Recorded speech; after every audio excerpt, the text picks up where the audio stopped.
জেলা ভিত্তিক উন্নয়ন না হলে রাজ্যের উন্নয়ন সম্ভব নয়। দুর্গাপুরে বণিক সভার সাথে গুরুত্বপূর্ণ বৈঠক সেরে এই মন্তব্য করলেন রাজ্যের অর্থমন্ত্রী স্বপন দাশগুপ্ত। রবিবার দুর্গাপুরের সিটি সেন্টারে বণিক সভার সদস্যদের নিয়ে গুরুত্বপূর্ণ বৈঠকে বসেছিলেন রাজ্যের অর্থমন্ত্রী স্বপন দাশগুপ্ত, পুর নগর উন্নয়ন মন্ত্রী অগ্নিমিত্রা পাল। শোনেন শিল্পপতিদের সমস্যা, অভিযোগ, অভাবের কথা। বাজেট পেশের আগে দুর্গাপুরে গুরুত্বপূর্ণ বৈঠক থেকে বেরিয়ে রাজ্যের অর্থমন্ত্রী বলেন, সব জেলার উন্নয়নে গতি আসলে তবে রাজ্যে পূর্ণাঙ্গ উন্নয়নে সংজ্ঞা তৈরি হবে। উদ্দেশ্য ছিল যে এখানকার শিল্প এবং অন্য ব্যবসায়ীদের মধ্যে তারা কি মনে করে, তাদের কি পার্সপেক্টিভ, তারা কি ভাবে সামনের দিনে তারা কি চায়।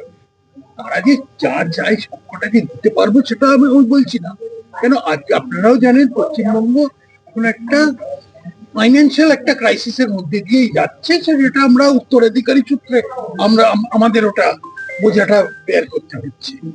তো তাও মানুষের কথা শুনতে হবে। প্রথম কথা, এর আগে এই ধরনের কনসালটেশন দুর্গাপুর বা শিলিগুড়ি এইসব জায়গায় হয়নি কোনো। এখানেও লোক আছে তো যারা শিল্পপতি আছে, এখানেও ব্যবসায়ী আছে, তাদের মতামতটাও তো নিতে হবে। এখানকার ব্যবসায়ীরা জানিয়েছে তাদের কি ধরনের লোকালাইজ সমস্যা আছে।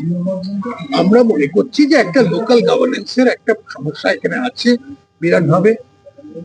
তাছাড়াও কতগুলো ওনারা বলছেন যে কতগুলো পদক্ষেপ নেওয়া উচিত, যার ভিত্তিতে সামনের দিনে এখানে উন্নয়ন আলো মানে এখানে ধরুন একটা দুটো ব্রিজ টিচ করার ব্যাপার আছে। তাছাড়া অনেক অব্যবহৃত জমিগুলোকে এবার শিল্পের স্বার্থে ব্যবহার করা হবে। প্রয়োজনে শিল্পপতিদের মতামত নিয়ে রাজ্যের প্রতিটি ক্ষেত্রে উন্নয়নের ধারাকে এগিয়ে নিয়ে যাওয়া হবে। বাড়ানো হবে কর্মসংস্থান এবং তার সঙ্গে আরো কি কি প্রয়োজন তা জানতে চাওয়া হবে শিল্পপতিদের কাছে। রাজ্যের অর্থমন্ত্রী আজ গুরুত্বপূর্ণ বৈঠক শেষ করে এমন কথা জানালেন সাংবাদিকদের। একটা বড় পদক্ষেপ নিতে হবে। এটা শুধু কলকাতা বা শিলিগুড়ি ভিত্তিক চলবে না, সেগুলো তো নিশ্চয়ই অনেক গুরুত্বপূর্ণ জায়গা, কিন্তু দুর্গাপুর যেটা আগে একদম সারা ভারতবর্ষে একটা বিরাট একটা গর্ব ছিল, সেটা তার গুরুত্বটা এখন অনেক কমে গেছে।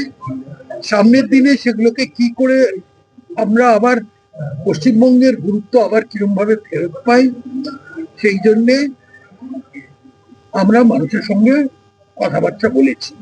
এইটাই বলে যাচ্ছি যে এই যে ভারতীয় জনতা পার্টির নেতৃত্বে শুভেন্দু অধিকারীর মুখ্যমন্ত্রী হয়ে যে নতুন প্রশাসন এসছে, আমরা একদিক থেকে সব থেকে বেশি বিজনেস ফ্রেন্ডলি এবং ডেভেলপমেন্ট ফ্রেন্ডলি সরকার। আমাদের একমাত্রই মুখ্য উদ্দেশ্য পশ্চিমবঙ্গের সামনের দিনে শিল্প সংস্থা অন্যরকম আরো শিল্প এবং অন্য ধরনের পরিকল্পনাগুলো যাতে থাকে, আরো আরো বাড়ে এবং মানুষ কার্যক্রমে ব্যস্ত হতে পারে। ফুল এমপ্লয়মেন্ট যতটা পারা যায় করব, এবং প্রশাসন যেন এই দিক থেকে এক ধরনের রেসপন্সিভ হয়। শনিবার এই গুরুত্বপূর্ণ বৈঠকে ছিলেন রাজ্যের পুর ও নগর উন্নয়ন মন্ত্রী অগ্নিমিত্রা পাল, রাজ্যের অর্থ সচিব ও পশ্চিম বর্ধমান জেলার জেলাশাসক সহ জেলা প্রশাসনের পদস্থ আধিকারিকরা।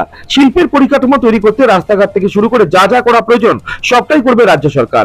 রাজ্যের পূর্বতন তৃণমূল সরকার সব দিক থেকে ব্যর্থ হওয়ার জন্যই শিল্পের এই দুর্দশা বলে অভিযোগ করেন রাজ্যের পুর ও নগর উন্নয়ন মন্ত্রী অগ্নিমিত্রা পাল। বানিয়েছে আগের সরকার প্রতি বছর বড় বড় করে বিরাট বিরাট খরচা করে বিশ্ব বাংলা সম্মেলন। আমি তো কোনোদিন ডাক পাইনি, ডাক পাওয়ার ইচ্ছেও ছিল না। ইটালিয়ান, চাইনিজ, জাপানিজ, কোরিয়ান সব খাবার খাওয়া হতো, কিন্তু একটা টাকারও লোক নিয়ে আসেনি, ইনভেস্টমেন্ট আসেনি। এমনি বহুবার বিধানসভার মধ্যেও আমরা বলেছি শ্বেতপত্র বার করুন, কি কি হয়েছে। আপনি যে এত কথা বলে, এত লক্ষ কোটি টাকার ইনভেস্টমেন্ট, এত লক্ষ চাকরি, কিন্তু বললেই তো হবে না। আপনি বলবেন, মিডিয়া কভার করবে, আর আমরা বিশ্বাস করে নেবো, আর আমাদের ছেলে মেয়েগুলো বাইরে চলে যাবে। এটা তো হতে পারে না। আমরা বলেছিলাম আমাদের বুদ্ধ বানানো হয়েছে, আমাদের বোকা বানানো হয়েছে, আমাদের ব্যবহার করা হয়েছে দিনের পর দিন। বিশ্ব বাংলা সম্মেলনের টাকাগুলো আমাদের টাকা, আমাদের ট্যাক্সের টাকা। দিনের পর দিন আমরা বোকা বনেছি, আমাদের প্রতারণা করা হয়েছে, আমাদের ছেলে মেয়েগুলো চলে গেছে কষ্ট করে অন্য রাজ্যে।